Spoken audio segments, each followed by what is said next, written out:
Every game day, you might turn on the TV only to catch up on some of the astonishing NFL plays, the incredible athleticism, the kind of moments that make you wonder how it's even possible. But sometimes, football gets weirder than you can ever imagine. Those are the kind of plays so bizarre, so illogical, they should have been impossible. For instance, moments like when a perfect season got shattered by one helmet catch, a team forced to play with a wide receiver at quarterback. Today, we've compiled the most unbelievable, history-making football moments that should have never happened but did. Make sure to hit that like and subscribe for more, and let's get started. The Patriots' unbeaten season vanishes in one catch. The 2007 New England Patriots weren't just good, they were borderline untouchable. 16 straight wins in the regular season, the most explosive offense the league had ever seen. Tom Brady and Randy Moss were breaking records, and a Super Bowl title felt like destiny. They were literally one defensive stop away from perfection. Then came the Giants, a scrappy 10-6 wild card team that no one outside New York believed in. With barely a minute left down by 4, Eli Manning looked doomed, surrounded, grabbed, practically swallowed by Patriots defenders. But somehow he slipped free, launched a desperate heave downfield, and that's when football reality cracked. Now, back to throw, under pressure, avoids the rush, and he's going to fight out of it, still fights out of it, now throws it deep downfield, Tyree who makes the catch!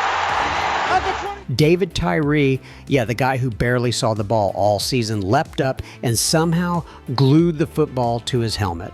Not his hands, his helmet.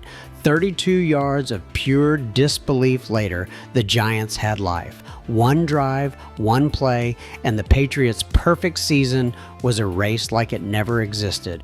And if that sounds unreal, wait till you hear about the team that lost its quarterback mid-game and still found a way to fight.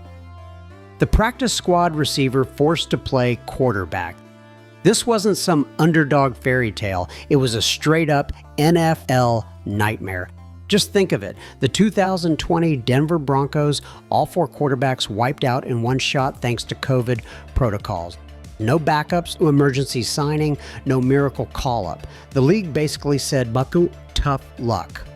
So with kickoff hours away, Denver had to pull a guy off the practice squad, Kendall Hinton, a wide receiver who hadn't thrown a real pass since college, and hand him the keys to the offense. Hinton wasn't just walking into the fire, he was getting dropped in from a helicopter. The Saints' defense ate him alive. He finished the game 1 for 9 with 2 interceptions, and Denver's offense looked like something out of a backyard scrimmage gone wrong. Final score, Saints 31, Broncos 3. It was less a football game and more a survival exercise. It's a different kind of moment that perfectly summed up the chaotic weirdness of the 2020 season. Next, let's talk about the infamous butt fumble. The infamous butt fumble, Thanksgiving disaster. Some moments in football became legendary, others were just flat out ridiculous.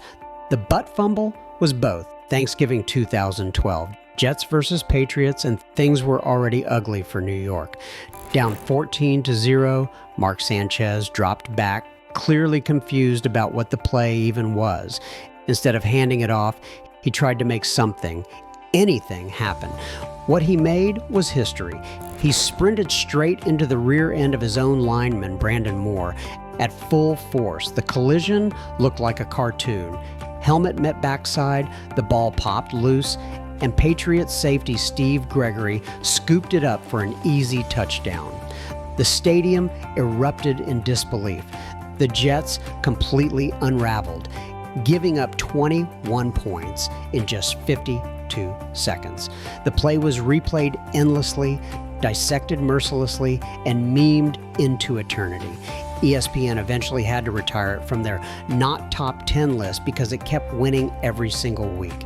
It wasn't just a blooper, it was the defining moment of NFL absurdity. And as unbelievable as that was, the next disaster was even stranger. A player literally handed away a win by touching a dead ball. the costly Thanksgiving blunder. Thanksgiving Day, 1993.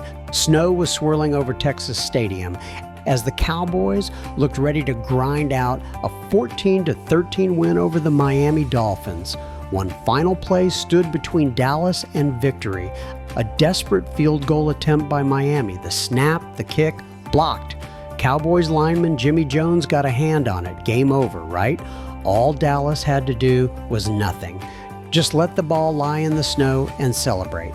But then came Leon Lett, sliding across the icy field like a kid chasing a fumble in the backyard. He dove for the ball that didn't need touching. The moment he did, it became live again.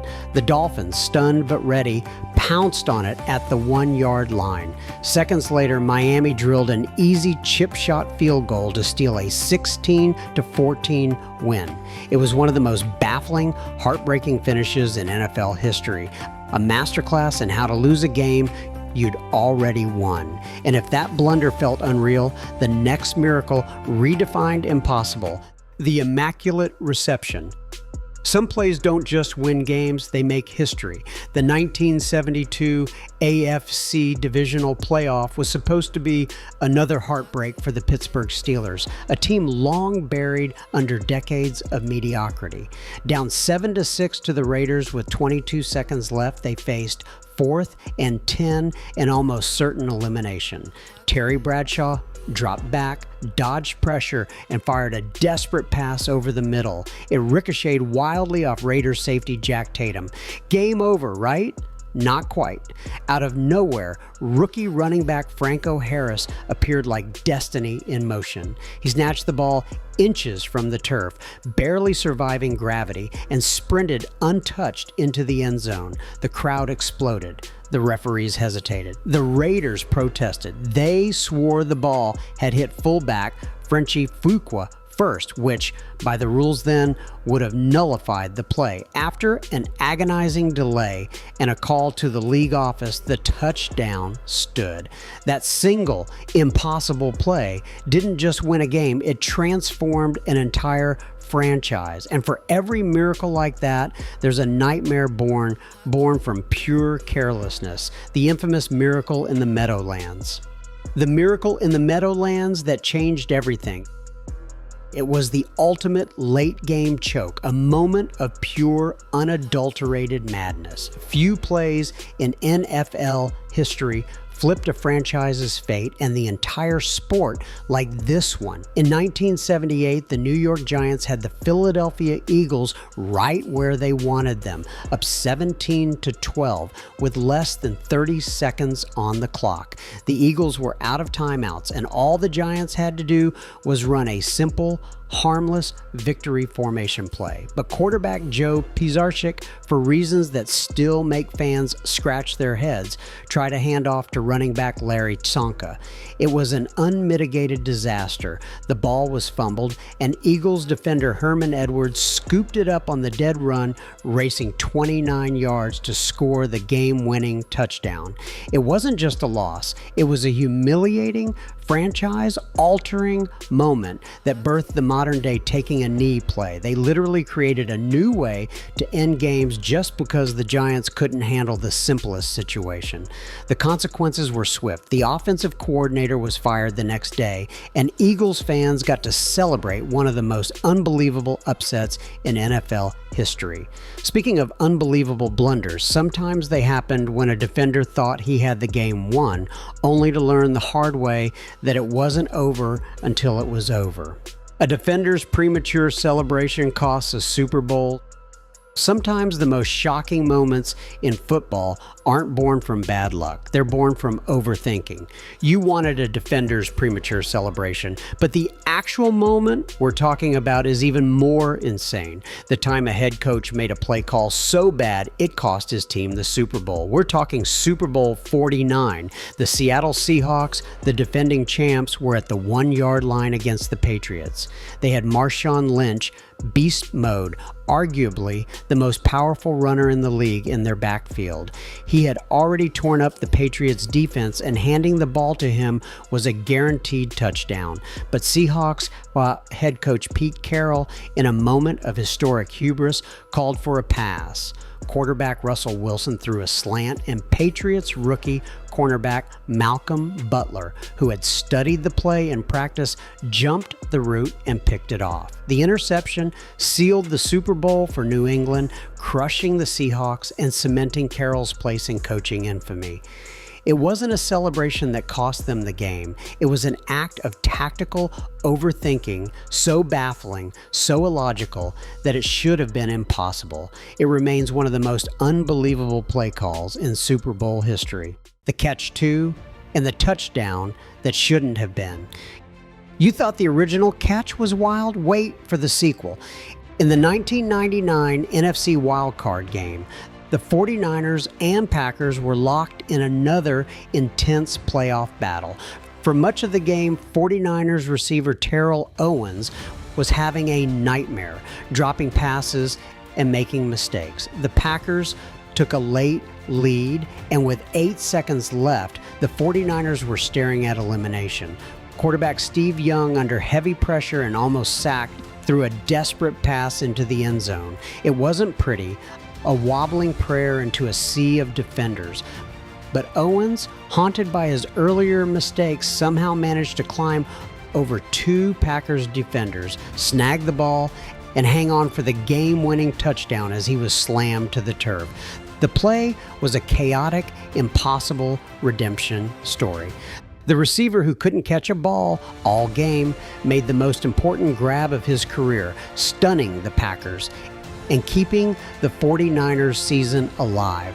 From an impossible catch, we moved to an impossible rule that took a touchdown away. Let's talk about the catch that wasn't. The Bryant catch that never was. In the 2014 NFC divisional round, the Dallas Cowboys were driving late against the Green Bay Packers, down by just 5 points. On 4th and 2 from the Packers' 32, quarterback Tony Romo launched a deep pass down the sideline to star receiver Bryant. Bryant, with a leaping, acrobatic effort, came down with the ball over the defender and in one motion lunged towards the goal line. It was initially ruled a completed catch, and Cowboys fans everywhere went wild. It looked like the game-winning play, but then the Packers challenged the call, and after an agonizingly long review, the referees overturned it. The dreaded Calvin Johnson rule was used to declare it an incomplete pass, stating that Bryant didn't complete the process of the catch because he didn't maintain control all the way to the ground. It was a devastating, impossible turn of events that snatched victory from the Cowboys and forever cemented the moment as a flashpoint in NFL history. Cowboys fans still argue to this day that #Dez caught it. The controversy was so immense that it directly led to the NFL changing the rule a few years later. The NFL essentially admitted the rule was flawed, but that did nothing to soothe the Cowboys and their fans, who still feel like a Super Bowl was stolen from them. It was a play that broke a franchise's heart and revealed a major flaw in the rules that govern the game. And that sums up today's video through the impossible plays that changed NFL history forever. Whether it was a gut-wrenching fumble to mind-bending catches, these are the kind of moments that prove football is truly unpredictable. So, what do you think? Which of these impossible moments shocked you the most? And what other insane plays should have made this list? Let us know in the comments below. And hey, if you want to keep the conversation going and dive deeper into the wildest moments in sports, make sure to like and subscribe for more content just like this.